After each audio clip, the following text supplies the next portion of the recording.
kept on with his adventurous traveling and posing as a successful businessman. But what he did not know was that his victims were having a get-together with law enforcement agents in the US, and that the FBI was building a case against him in Boston years after he had defrauded Americans online. About 6 of his victims living in Massachusetts, Florida, New Jersey and Kansas were identified by authorities, and they were convinced to cooperate with the FBI in building a case against Mr. Charles Uchenna Onwa-David. 6 of his victims, including the lady whose account the money was sent to, all appeared before a grand jury and willingly testified against Mr. Charles.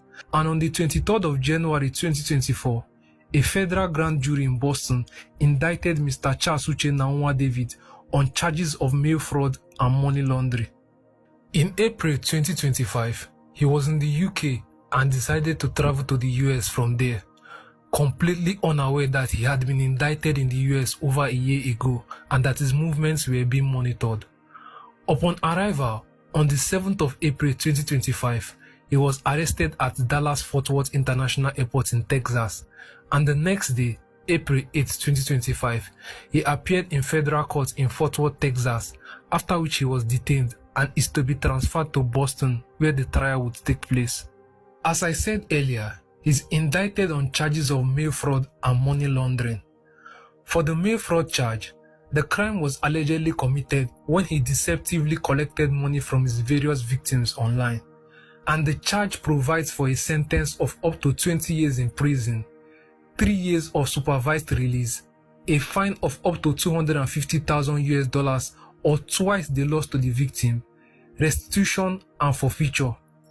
For the money laundering charge, the crime was allegedly committed when he converted the money he fraudulently obtained into cryptocurrency with the intention of concealing or erasing the process in which the money was made in the first place. The money laundering charge provides for a sentence of up to 20 years in prison, 3 years of supervised release, and a fine of up to $500,000 or twice the value of the property involved in the laundering transactions, restitution and forfeiture. If convicted of both charges, Mr. Charles Uchenna Onwa-David could face up to 40 years in prison, unless the sentences are served concurrently. Of course, it is important to note that the 20 years in prison for each charge is the maximum sentence, and he could get less than that. Regardless of the evidence available, all these remain allegations until he is proven guilty beyond a reasonable doubt in a court of law. As of the time of making this video, the date of his trial has not been set yet.